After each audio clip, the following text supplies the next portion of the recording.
आज की जो मेरी कविता है उसका शीर्षक है जोगन। तो कविता अगर मैं कहना चाहूँ तो सारी रचनाएं, चाहे वो कविता लिखने वाला हो, कहानी लिखने वाला कोई हो, कोई स्केचेस बनाने वाला हो, एनी आर्टिस्ट, वो पहले अपनी कला को अपनी कोख में पालता है। उस कविता का सृजन होता है और जब वो क्रिएशन बाहर आता है तो यकीन मानिए जिस प्रसव पीड़ा से एक माँ गुजरती है वही प्रसव पीड़ा होती है। और जब वो क्रिएशन आता है आंखों के सामने, आप उसको देखते हैं, पढ़ते हैं, दुनिया के सामने लाते हैं, तो वही खुशी होती है जो एक माँ को अपने बच्चे को देखकर होती है। तो आज की मेरी कविता यही है, जोगन। तो इसकी शुरुआत करती हूँ। एक कविता चलती है हरदम साथ मेरे। एक कविता चलती है हरदम साथ मेरे, परछाई हो जैसे कोई। रात के घुप अंधेरे में कोई भी न देख पाता उसे। वो समा जाती है मेरे भीतर, उस अंधेरे में वो ले लेती है बैराग। वो समा जाती है मेरे अंदर, उस अंधेरे में वो ले लेती है बैराग। सबकी नजरों से दूर सारे मोह के उलझे धागों की गुत्थी यूं ही छोड़ रम जाती है अपने जोग में। उस जोगन से ना, उस जोगन से इश्क है मुझे। सुबह का सूरज उगते उगते, सुबह का सूरज उगते उगते जोगन का चोला छोड़ देती है मेरी कविता। वो कच्ची सी धूप मुझे और उसे जुदा नहीं करती। वो तब भी उमड़ती रहती है भीतर, जानती है जैसे जैसे ये सूरज अपनी पूरी जवानी पर होगा, जैसे जैसे ये सूरज अपनी पूरी जवानी पर होगा और अपनी रोशनी इस जहां में फैलाएगा, वैसे वैसे उसे बाहर निकलना होगा मुझसे। वैसे वैसे उसे बाहर निकलना होगा मुझसे। फिर से मैं मोह के धागों की उस गुत्थी में उलझा लूंगी खुद को। उस चिलचिलाती धूप में मेरी एक नज्म को मुझसे सटकर मुझसे दूर जाते देखा करूंगी। वो तपिश उस नज्म को झुलसा भी देगी। फिर शाम आते आते जब मेरी परछाई कुछ लंबी होने लग जाएगी, वो नज्म, वो एक कविता, कुछ मतले, कुछ मिसरे, सारे रदीफ और काफिए अपने झुलसे बदन लिए मेरे पास चले आएंगे। वो नज्म, वो एक कविता, कुछ मतले, कुछ मिसरे, सारे रदीफ और काफिए अपने झुलसे बदन लिए मेरे पास चले आएंगे।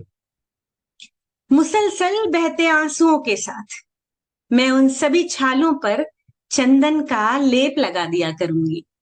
मैं उन सभी छालों पर चंदन का लेप लगा लिया करूंगी और वे सारे अब ठीक फिर से ठीक होने लग जाएंगे। मोहब्बत उन्हें बेइंतहा है मुझसे, हर घाव संभाल लेंगे, फिर भी साथ न छोड़ेंगे। फिर रात आएगी और वे सभी, फिर से रात आएगी और वे सभी मेरी कलम में उतर जाएंगे।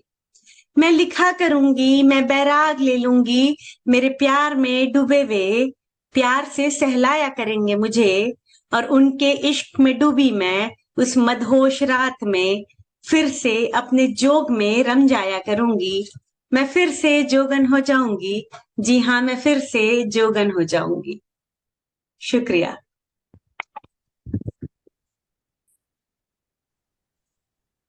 बहुत खूब प्रगति जी। आपकी जो कविताएं होती हैं ना, बड़ी आउट ऑफ द बॉक्स होती हैं। जो सब्जेक्ट्स आप चूज करती हैं, पीरियड्स का उठाया, या लास्ट टाइम जो human love and relationships lust. पे था, love and lust. Yes yes yes yes. So आज जो है कविता, again it is something out of the box. बहुत ही मतलब वेरी इम्पैक्टफुल। जो आप वर्ड्स चूज करती हैं, बहुत ही खूबसूरत, बहुत अच्छा। Thank you. बहुत बहुत धन्यवाद।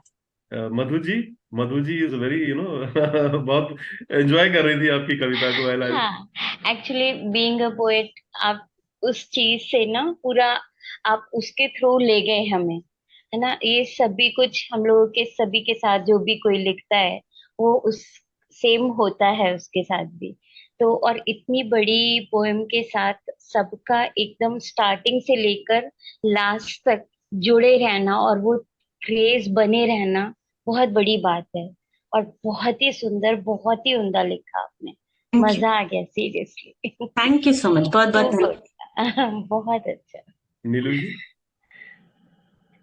प्रगति जी, मुझे ऐसा लग रहा था कि आप मेरे बारे में बात कर रहे हैं, क्योंकि जब मैं भी उठते फिरते चलते कुछ ना कुछ मेरे माइंड में चलता रहता है कि किसी ने कोई अपना एक्सपीरियंस शेयर किया तो एक पोएट्री कल बाहर आता थी, और बहुत से थॉट्स चलते ही रहते हैं सोने से सुबह तक, सुबह से रात तक, और फिर वापस डायरी में आ जाते।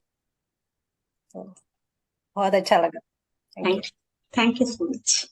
श्रीदेवी। पहली बात है कि मेरे को हिंदी उतना ठीक से समझ में नहीं आता है, बट जो भी मैंने सुना, I felt like I am meditating and I am listening to something which makes my mind calm, ऐसा लगा मेरे को। That was great ma'am, thank you so thank much. You, thank thank you you. So much, thank you so Anu. Much.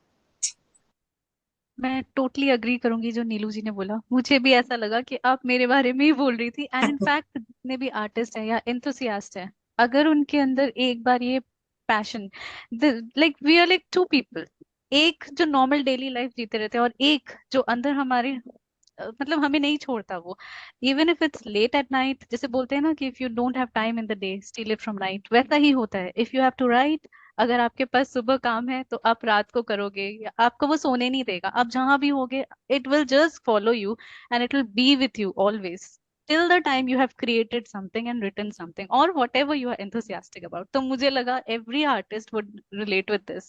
It was so beautiful, ma'am. Thank you so much. Thank you so much. Thank you so much. It matters a lot. Thank you. Thank you, Pragati ji. Thank you so much. Thank All you. the best. Thank you.